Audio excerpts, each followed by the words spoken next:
서울시가 겨울방학을 맞아 시와 구청에서 일할 아르바이트 대학생 2,300명을 모집합니다. 현대건설과 CJGLS, 현대산업개발 등에서 경력사원을 선발하고 있습니다. 한국은행이 2011년도 신입직원 합격자 44명 중 6명을 지방대 출신으로 선발했다고 밝혔습니다. 인턴 채용을 늘린 대기업들이 전체 인턴의 39%가량을 정규직으로 전환시킨 것으로 나타났습니다.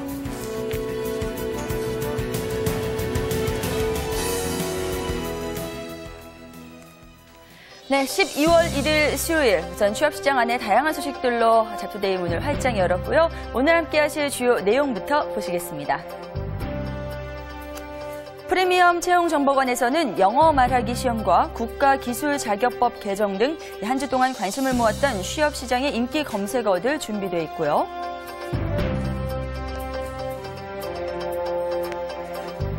생생취업통에서는 인천대학교의 인재개발원을 연결해서 대학생들의 취업 고민을 해결해준 특화된 취업 프로그램을 살펴봅니다.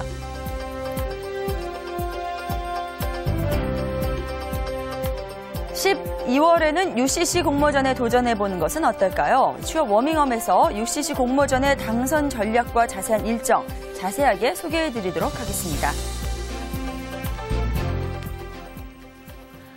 네, 여러분 안녕하세요. 잡투데이의 송상은입니다. 벌써 12월입니다. 오늘 12월의 첫날인데요. 오헨리의 소설 마지막 잎새처럼 이제 2010년도 한 달밖에 남겨놓지 않고 있습니다. 하지만 우리에게는 어떻게 보면 아직 31일이라는 시간이 남아있다고도 볼 수 있을 텐데요. 긍정적인 마음으로 매 순간 후회 없이 이 남은 시간들을 보내면 올해 한 해도 아주 멋지게 마무리할 수 있게 되지 않을까 싶습니다. 자, 저희 잡투데이도 이런 마음으로 오늘 내용 알차게 준비해왔거든요. 지금부터 함께 하시죠. 네, 매일 아침 취업과 관련된 조간신문 정리해드립니다. 12월의 첫날 아침 안개와 함께 시작하고 있는데요. 오늘 아침 차량 운전하시는 분들 특히나 주의를 하셔야겠습니다. 취업과 관련된 내용 어떤 내용들 담고 있는지 자세한 내용 살펴드립니다. 먼저 한겨레 신문부터 소개해드립니다. 서울시와 25개 자치구가 연결해서 대학생 아르바이트생을 모집한다고 합니다. 이번에 선발될 아르바이트생은 내년 1월 6일부터 2월 11일까지 서울시청 산하 사업소에서 행정업무 보조와 민원 안내, 또 모니터링 업무 등을 지원하게 되는데요. 아침 9시부터 오후 3시까지 하루 6시간 주 5일 근무하게 되고 하루 26,000원을 받게 된다고 합니다. 서울시는 오늘부터 8일까지 570명을 선발하고요. 서울시 산하 25개 자치구에서는 모두 1,797명의 아르바이트 대학생을 선발할 예정입니다. 네, 다음은 중앙일보의 소식 전해드릴 텐데요. 은퇴 후 노후에 대한 이야기 담고 있습니다.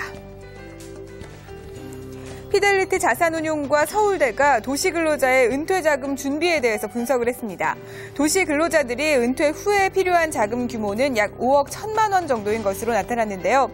하지만 은퇴 후에 마련할 수 있는 자금 규모는 약 3억 3천만 원인 것으로 나타났습니다.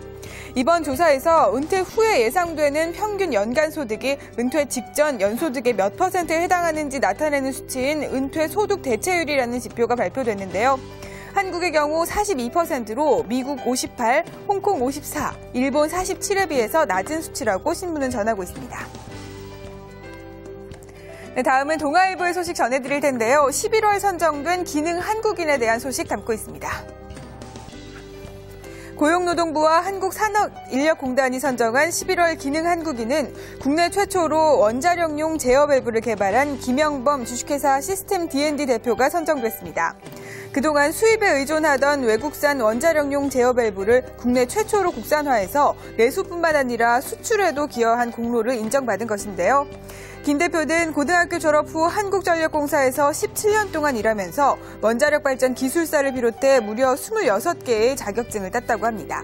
회사를 창업한 이후 어려움도 많이 겪었지만 남다른 기술력으로 점차 인정받으면서 지난해 연매출 50억 원, 직원 60명의 탄탄한 회사를 이끌어가고 있다고 신문을 전하고 있습니다. 네, 마지막 소식 역시 동아일보의 소식 전해드릴 텐데요. 요즘 직장 내에서 많이 사용하고 있는 SNS, 직원뿐만 아니라 회장님도 사용하고 있다는 재미있는 내용 담고 있습니다.